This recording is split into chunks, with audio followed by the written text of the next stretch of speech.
Bien, bonjour, frères et sœurs. Et de retour dans notre étude de ce sermon dans Luc chapitre 12. Nous avons sa conclusion. Et j'ai dit ceci parce que après cette section, Luc va être. Luc. France. 3, 2. Bonjour, frères et sœurs. Bienvenue de retour dans le sermon de Luc chapitre 12, où nous arrivons à sa conclusion. Et je dis ceci parce qu'après cette section, Jésus va être interrompu. Et oui, il va enseigner des choses, mais ce ne sera plus sur le même thème, le même parapluie, si vous voulez. Et on reconnaît le thème en reconnaissant qu'il parle des disciples, mes amis. Et il leur parle justement de ces choses qui sont cachées, qui ne peuvent pas être restées cachées, qui doivent être exprimées même devant la crainte que les hommes pourraient te tuer. Clairement, il parle de cette idée de proclamer l'Évangile, même devant les gens qui disent « tais-toi, on te tue ». Mais ça devient de plus en plus clair qu'on avance. On va encore plus dans la conclusion maintenant. C'est tout à propos de proclamer Christ devant l'opposition qui veut estomper la foi, qui veut te tuer s'il faut pour te taire. Sauf qu'il va présenter quelque chose qui est un peu troublant. Un peu comme le titre le mentionne, le blasphème du Saint-Esprit. Ça veut dire quoi? Beaucoup de gens disent n'importe quoi. Beaucoup de gens le vivent dans la crainte, même parmi les croyants. Mais c'est quoi exactement? Et ce qui est encore plus difficile, c'est que dans Matthieu et dans Marc, ça se trouve après que Jésus est en train de faire des exorcismes, sortir des démons, et que les chefs religieux attribuent cette œuvre à Belzébul, au prince des démons. Et Jésus dit, vous blasphémez contre le Saint-Esprit. C'est l'œuvre de Dieu qui se passe ici, et vous le rejetez. Et donc, on voit les liens, c'est quoi donc le blasphème du Saint-Esprit dans un contexte. Mais ce n'est pas le contexte ici, c'est autre chose. Donc, est-ce que c'est une autre version du blasphème du Saint-Esprit? Et est-ce que c'est ce que nous pouvons faire en tant que chrétiens? C'est ça qu'on veut chercher à comprendre, tout en comprenant surtout le texte, dans son contexte. Qu'est-ce que Jésus est en train de nous dire en concluant ce mini-sermon? Donc, gardez en tête le thème. Proclamer le message et pas le cacher. Et c'est là que Jésus va ajouter. Je vous le dis, quiconque me confessera devant les hommes, le Fils de l'homme le confessera aussi devant les anges de Dieu. Par cette expression « je vous le dis », on comprend qu'il est encore en train d'adresser les disciples, ses amis. C'est à eux qu'il disait « je vous le dis ». C'est un message pour vous. Il leur dit « confessez-moi devant les hommes ». De confesser, c'est être en accord avec. C'est de déclarer « Jésus, c'est mon Seigneur et Sauveur. Jésus, c'est ma seule espérance devant un Dieu 3 fois saint.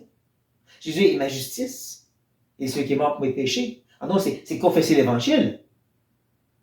Cette vérité en rapport avec Christ. Et ceux qui vont faire ça vont être confessés en retour, déclarés par Jésus, le Fils de l'homme, devant les anges de Dieu seulement. Non, parce que justement dans Matthieu, il parle vraiment devant Dieu lui-même. Ça semble être la même idée. C'est au jour du jugement, Jésus va dire, moi aussi je te connais. Parce que tu m'as reconnu comme sauveur, moi je te reconnais comme mon fils, et tu es approuvé du Père. Donc on parle vraiment de salut ici. De confesser Christ, c'est pas juste de dire une phrase, c'est vraiment de dire, d'être prêt à exprimer devant tous, c'est ma seule espérance, il est mon chemin, ma vérité, ma vie, sans lui je ne vais pas au Père, et personne non plus. Et quand en retour, il va dire, moi je vous ai connu, rentrez dans la joie de votre maître. Ça c'est le salut. Mais bien sûr, il y a un contraste. De l'autre côté de la médaille, Jésus ajoute, mais celui qui me reniera devant les hommes, sera renié devant les anges de Dieu. Toujours le même contexte, hein, c'est le jugement. C'est l'idée d'être rejeté donc devant Dieu. Et justement, le mot renier, ça parle vraiment de rejeter. Ceux qui sur la terre vont rejeter Jésus comme Seigneur et Sauveur, ne veulent rien savoir de son œuvre à la croix, peuvent s'attendre à ce que devant le jugement, devant le saint trône, il va dire la même chose que j'ai jamais connu. Loin de moi, vous tous qui faites métier d'iniquité, d'autres mots. Tous ceux, comme témoins de Jéhovah, comme même mormons et musulmanes, qui disent oui, on croit en Jésus, on aime Jésus, c'est un grand prophète, vont au jour du jugement devant le trône de Dieu se faire dire, je vous ai jamais connu. Vous n'avez pas vraiment déclaré la vérité, vous avez rejeté qui j'étais vraiment. Donc on est en train de voir que c'est plus pour des disciples maintenant, mais c'est ceux qui le rejettent ouvertement qui vont goûter le même rejet. On garde ça en tête. Il semble que le groupe a changé. Ceux qui vont le déclarer, c'est ceux qui sont sauvés, mais ceux qui le renient, ce n'est pas des disciples. Ceux qui le rejettent, ce n'est pas des croyants. Gardant ça en tête, on arrive à ce fameux verset. On va prendre un peu plus de temps ici, bien sûr. Jésus ajoute, « Et quiconque parlera contre le Fils de l'homme, il lui sera pardonné. Mais à celui qui blasphémera contre le Saint-Esprit, il ne sera point pardonné. » Ça semble troublant. C'est ça qu'on va prendre notre temps. Quiconque parlera contre, qui semble être vraiment un contraste, qui est être une répétition, un synonyme de blasphémer ici. Là, hein. Parler contre le Fils de l'homme, contre Jésus. On parle de rejeter Jésus, là. On parle de parler contre lui. Quelqu'un te présente l'Évangile et tu t'en moques un peu. Jésus n'a pas existé. Jésus n'est pas vraiment mort sur la croix. C'est pas vrai, ça. Et ainsi de suite. Et ainsi de suite. Ben, Jésus n'était pas vraiment divin. On parle contre la réalité de qui est vraiment Christ et comment il est présenté selon l'Évangile. On parle contre, on s'en moque, on ne comprend pas, c'est pas quelque chose qu'on saisit pleinement. Il semble qu'il y a une place de pardon pour ça. De parler contre Jésus, sans, encore une fois, l'avoir rejeté. Il l'a dit avant, tu le rejettes, tu seras rejeté, c'est pas rejeté ici. En même temps, ils mettent un contraste devant eux. Et c'est ça de parler contre, blasphémer le Saint-Esprit. Il y a une règle de l'herméneutique.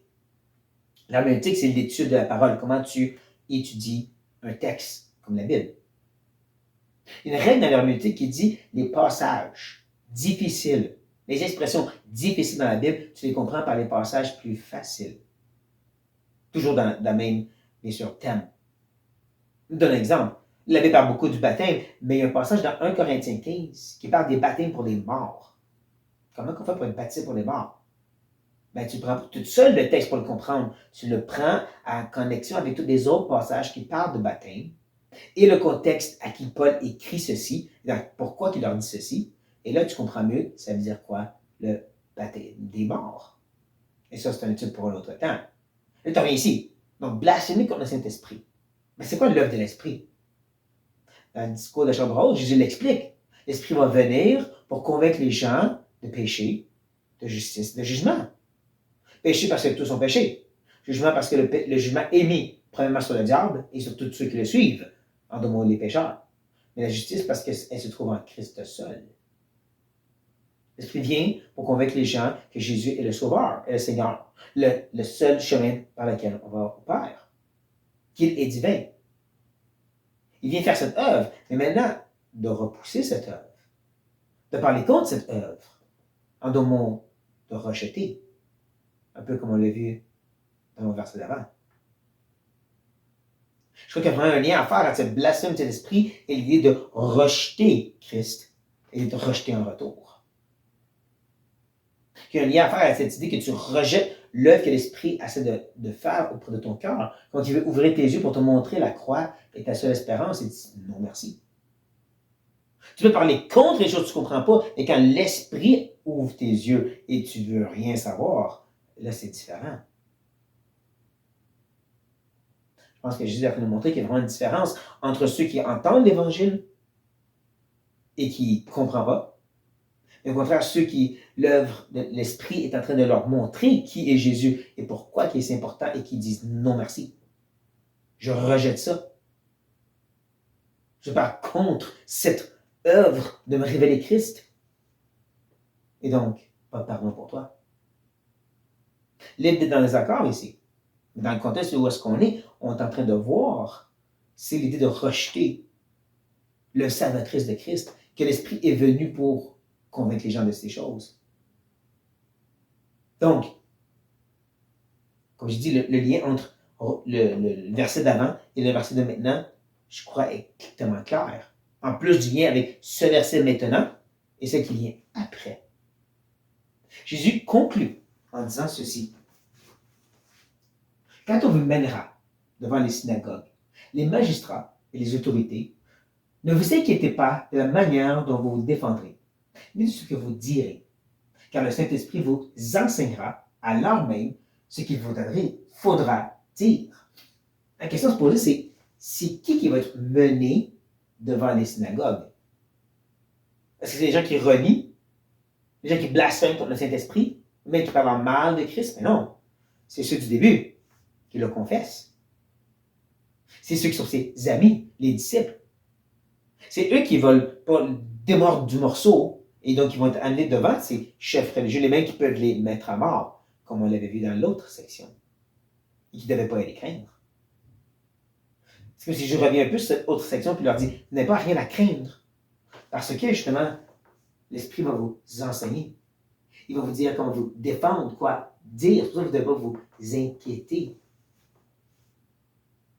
Voici que l'Esprit n'est plus celui qui est rejeté maintenant, mais celui qui enseigne encore les disciples et ceux qui confessent Christ.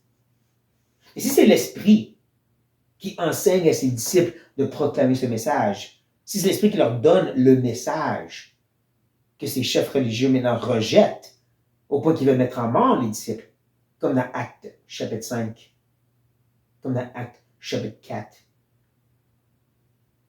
où est-ce qu'ils rejettent Pierre et Jean et les apôtres, les disciples, et parlent de les mettre à mort s'ils continuent. S'ils rejettent ce message, qui est-ce qu'ils rejettent? Le Saint-Esprit qui les enseigne, n'est-ce pas? Comme je dis, il y a un lien avec cette idée de blasphémer contre le Saint-Esprit. Ce n'est pas pour des disciples ici, c'est pour ceux qui rejettent les disciples et ceux qui confessent Christ. Ceux qui veulent renier à tout prix au point de tuer ceux qui osent continuer à parler de Christ comme étant Seigneur et Sauveur et la seule espérance pour leur vie éternelle. Le seul nom par lequel on peut être sauvé, comme Pierre dit dans Actes chapitre 4, devant la synagogue, devant le Saint-Rétrin. Donc voilà, c'est quoi qui semble être ce blasphème du Saint-Esprit. Et voici les circonstances que Jésus met devant eux, ses disciples, ses amis. Ils vont avoir la résistance d'opposition. L'Esprit va être avec vous, mais l'Esprit va être opposé par eux. Ne craignez pas, il va vous donner les mots, mais ils peuvent essayer de vous mettre à mort. C'est sûr qu'on peut avoir la misère pour nous ici dans l'Ouest, parce qu'on n'est pas opposé à ce point. Peut-être dans le futur, mais présentement, des places en Chine, dans le pays Moyen-Orient, parce que c'est comme l'Inde, le Pakistan, et ainsi de suite. D'être chrétien, des fois, ça veut dire être mis à mort. D'être opposé par le gouvernement, d'être arrêté, maltraité. Il s'oppose à l'œuvre de Dieu et de l'Esprit de cette façon. Comme je dis, c'est des choses que nous, on a de la misère pleinement à saisir. N'empêche, ça devrait nous donner un réconfort et un rappel. Nous, on est appelés à confesser Christ et confier à l'Esprit va être avec nous pour nous aider à le faire. On n'a pas à craindre de blasphémer contre lui. Il est avec nous pour nous enseigner et nous aider à pouvoir bien confesser Christ devant le monde. On se repose dans ces vérités, chers frères et sœurs. Sur cette note, soyez bénis.